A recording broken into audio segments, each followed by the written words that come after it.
బాలాజీ గారు ఒక్క నిమిషం కాంగ్రెస్ పార్టీ నుంచి. నమస్కారం మిత్రులకు, మీకు అందరికి వీక్షకులకు నమస్కారం. చెప్పండి. ఇప్పుడు ఎన్టీ రామారావు మాజీ ముఖ్యమంత్రి. తర్వాత ఎన్టీ రామారావు రాజకీయాలలో ఒక పెద్ద మార్పు తెచ్చినటువంటి మహనీయుడిగా పేరుంది.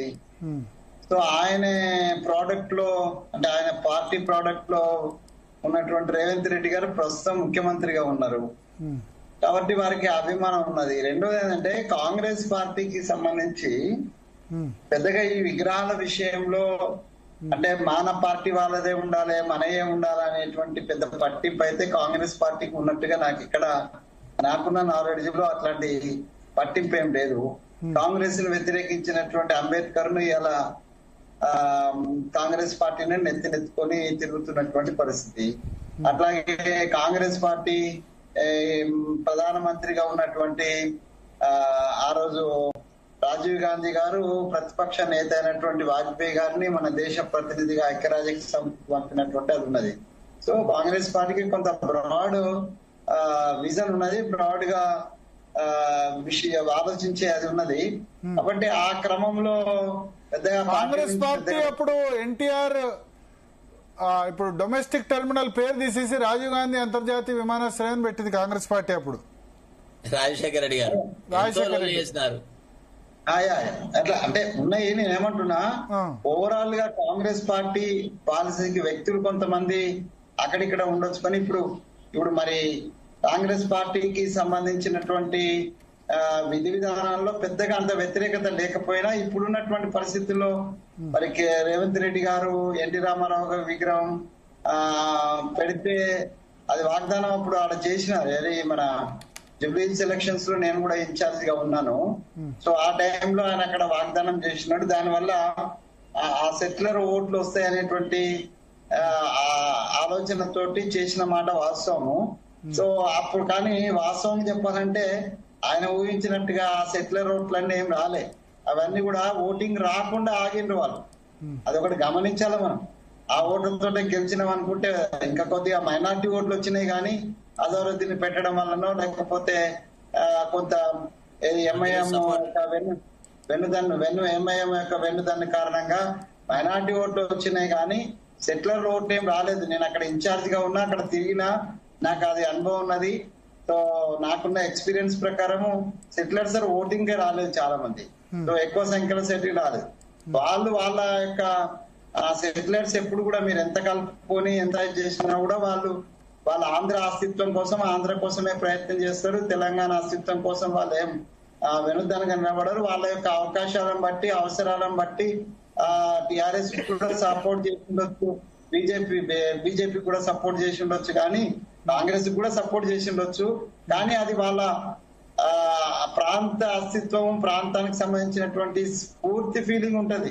వాళ్ళు ఇక్కడికి వచ్చి 100 ఏళ్ల కింద వచ్చినటువంటి ఆంధ్ర ప్రాంత వ్యక్తులు కూడా ఆంధ్ర అంటేనే ప్రేమ అభిమానాలు చూపిస్తారు, కానీ తెలంగాణ పట్ల కొంత వివక్షనే ఉంటది.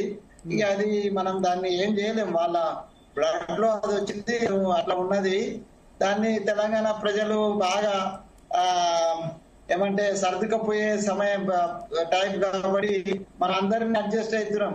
ఎవరినైనా ఆంధ్రనే కాదు, అంటే ఉత్తరప్రదేశ్ నుంచి వచ్చినటువంటి మార్వాడీస్, లేకపోతే ఇప్పుడు తమిళనాడు నుంచి వచ్చినటువంటి తమిళ అందరితోటి తెలంగాణ, హైదరాబాదు మినీ హైదరాబాద్, మినీ ఇండియాగా అందరితోటి అడ్జస్ట్ అయ్యేటువంటి మనస్తత్వం మనకు తెలంగాణ వాళ్ళకు ఉన్న దృష్ట్యా పెద్ద గొడవలు లేవు, పెద్ద అది లేదు. ఈ విగ్రహం విషయంలో ఆయన ఎవరు రేవంత్ రెడ్డి గారు వాగ్దానం చేసిన దాంట్లో భాగము ఆయన బర్త్డే వచ్చింది కాబట్టి ఆ విగ్రహం చాలా ఫాస్ట్ గా అయింది. అదే విగ్రహమో లేకపోతే విగ్రహమో లేకపోతే సర్దార్ సర్వై పాపన్న విగ్రహం తయారు కావాలంటే ఏళ్ళు పడుతుంది, కానీ అదే ఎన్టీ రామారావు విగ్రహం అయితే తొందరగా అవుతుంది కాబట్టి తొందరగా అయింది, తొందరగా పెట్టేసినారు. సో మన వాళ్ళ విగ్రహాలు పెట్టుకోవద్దని అంటే మరి మన వాళ్ళ విగ్రహాలు పెట్టుకోవడంలో టిఆర్ఎస్ పార్టీ ఉన్నప్పుడు వాళ్ళు ఎంత చొరవ చూపించిండ్రు, ఎంత మంది పెట్టిండ్రు అనేది టిఆర్ఎస్ కూడా ఒకసారి ఆవిష్కరణ చేసుకోవాలా. ఏదేమైనా కూడా ఒక్క విషయం స్పష్టం, మనము తెలంగాణ భౌగోళికంగా తెచ్చుకున్నాము. తెలంగాణలో తెలంగాణ పాలకులు వచ్చినారు.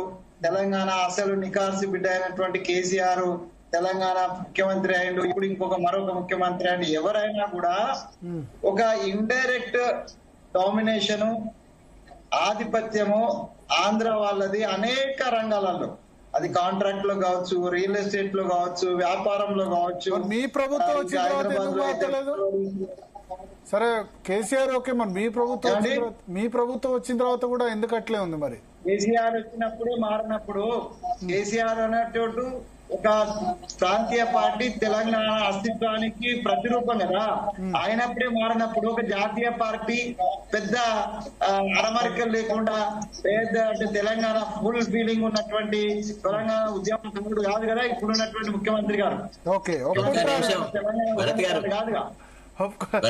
సో మీరే ఒప్పుకుంటారు, మనం ఎంత పెద్దగా ఆశించాల్సిన అక్కర్లేదు. మీరే ఒప్పుకుంటారు. నేనేమంటా అంటే ఓవరాల్ గా భరత్ గారు, ఓవరాల్ గా మనము ఇండైరెక్ట్ గా ఇంకా ఆధిపత్యంలో, ఆంధ్ర ఆధిపత్యంలో కొనసాగుతున్నాం అనేది చాలా స్పష్టం. కేసీఆర్ గారు ఉన్నా, ఈరోజు రేవంత్ రెడ్డి గారు ఉన్నా కూడా ఆధిపత్యం అయితే కొనసాగుతుంది అనేది చాలా స్పష్టము.